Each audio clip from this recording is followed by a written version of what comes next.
Mal à Damo. D'accord. Voilà, il a sa fille qui a l'âge de 14 ans qui est enceinte. Mal, c'est bon, c'est bon. Elle est là pour répondre à tes questions.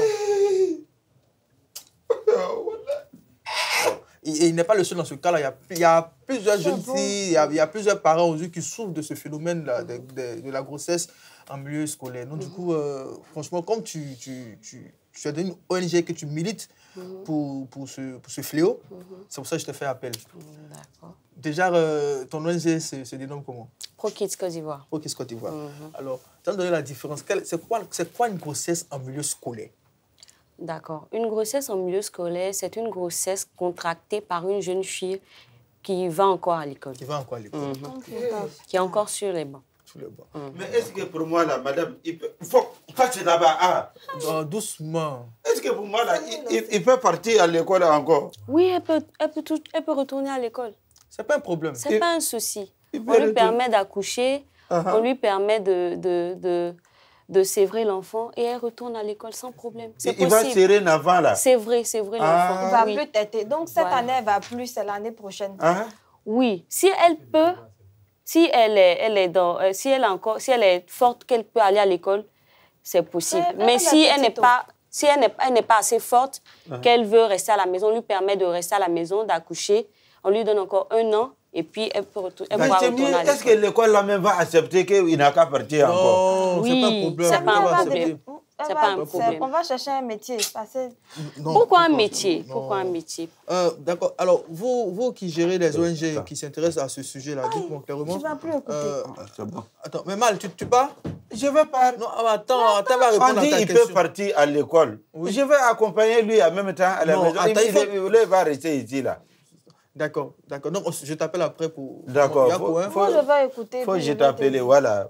Comme je t'appelle. Elle est dans la cuisine, il ne faut pas la frapper. Alors, vous qui êtes responsable d'une ONG qui s'intéresse à ce sujet, dites-moi aujourd'hui, là, quel est le phénomène réel qui pousse nos jeunes sœurs, étant déjà sur le banc, à contacter des grossesses? Ok, je ne suis pas responsable de l'ONG, on va rectifier. Bon, tu milites dans l'ONG. Oui, je milite dans l'ONG. Ok, il y a plusieurs phénomènes. Il y a la pauvreté. D'accord. Voilà, il y a la pauvreté, il y a le suivisme et puis l'effet de mode. Voilà. C'est-à-dire la pauvreté. La pauvreté, on va expliquer. Je donne le cas un enfant, une fille issue d'une famille pauvre qui a eu l'entrée en 6e et qui est affectée dans une ville autre que la ville dans laquelle elle vit avec ses parents. Voilà, donc les parents étant soulagés du fait que comment on appelle ça, le gouvernement va payer une partie de la scolarité, est obligé de l'envoyer dans l'autre ville où elle a été affectée. Question de pouvoir respirer légèrement. Voilà, exactement. Et arrivé là-bas, très généralement, la fille est livrée à elle-même. Elle est livrée à elle-même parce que les parents ne vivent pas dans la ville. Donc, elle est livrée à elle-même, elle est à ses propres frais. Donc, souvent, pour subvenir à ses besoins, il y a certaines qui s'adonnent à des pratiques pas vraiment commodes. Donc, c'est l'une des raisons. D'accord. Voilà. Il y a la pauvreté. Voilà, la pauvreté. L'effet de mode. Voilà, l'effet de mode. On a travaillé avec des filles dans un quartier dont je tairai le nom. D'accord. Et ça a commencé par une d'entre elles qui est tombée enceinte de son petit ami. Et vu que les parents ont accepté, elle vit là avec les parents, le petit ami. Les parents ont accepté, elle a accouché. Les amis ont vu ça, les amis ont dit « Ah, ok, ça marche chez elle, donc nous aussi, on va faire pareil. » Et donc, elles l'ont suivi dans ça. Alors, vous, à votre niveau, tu as raison à dire? Oui, en tout cas, pour moi, là, on m'avait envoyé chez mon oncle. Et puis, c'est le fils de mon oncle qui a fait ça. Maintenant, il y a des demande, est-ce que quand on fait ça comme ça, là, les garçons, on les met en prison ou bien... Non, les garçons, malheureusement, les garçons ne sont pas mis en prison. Mais c'est eux qui malheureusement, oui, effectivement, c'est eux qui détruisent l'avenir de la jeune fille. Mais ils ne sont pas mis en prison. D'accord. Le jeune garçon, lui, c'est rare même de voir le jeune garçon accepter la grossesse. Voilà, lui, il est laissé, il n'a aucun souci, il n'a aucun problème. Lui, il continue sa scolarité. C'est la jeune fille qui prend plus de pots cassés.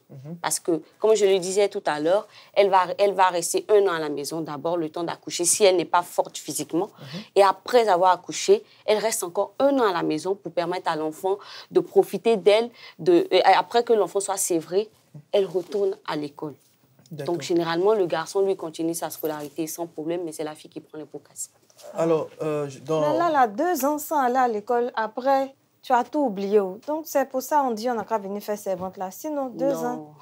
D'accord. Alors, je dis, vous déjà, avec ce que vous faites comme activité, est-ce que vous arrivez à vraiment sensibiliser les jeunes filles, les écoles, les établissements et autres sur ce fléau?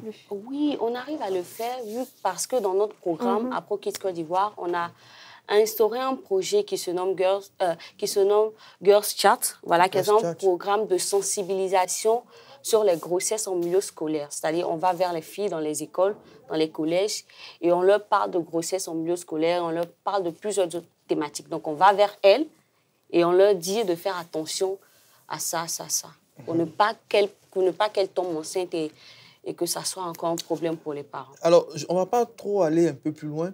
Est-ce que vous avez des chiffres approximatifs depuis l'année passée? Bon, déjà pour l'année passée, la rentrée scolaire l'année passée. Oui. Combien de cas de grossesse il y a eu et pour cette année? OK. Pour l'année 2020-2021, nous étions à 5 833 cas, malheureusement. Et pour cette année, il y a 3 500 cas qui se sont ajoutés. Donc, nous sommes presque à 8 000, 9 000 cas. Oui, malheureusement. Cela ne veut pas dire que les organisations qui militent dans ce sens-là ne font pas le travail. Mais c'est pour dire qu'il y a vraiment beaucoup de boulot à faire à ce niveau-là. Mais pour ce modèle de sensibilisation-là, l'État vous accompagne? Non, malheureusement, l'État ne nous accompagne pas. Ah bon? On le fait nous-mêmes. Vous-même. Et puis, en le faisant, le message passe? Oui, le message passe parce que les filles, en partant vers elles, les filles comme les garçons, après les sensibilisations, viennent vers nous pour poser certaines questions, pour se confier, pour parler, pour discuter. Et on a encore notre projet qui s'appelle le Club des filles. Cette fois-ci, on ramène les filles qu'on a sensibilisées dans les écoles, dans notre centre à Pro Kids Côte d'Ivoire, et on fait des causeries, des échanges avec elles. C'est encore plus ouvert pour leur permettre de parler, de s'exprimer. Voilà. Ça c'est l'une de vos stratégies pour vous rapprocher des filles de l'école. Oui. Au-delà de cela, est-ce qu'il n'y a pas d'autres choses à faire comme action pour vraiment essayer d'éradiquer une partie de ce phénomène? OK. Les autres actions à mener, je dirais qu'il faut que toutes les ONG qui ont à cœur de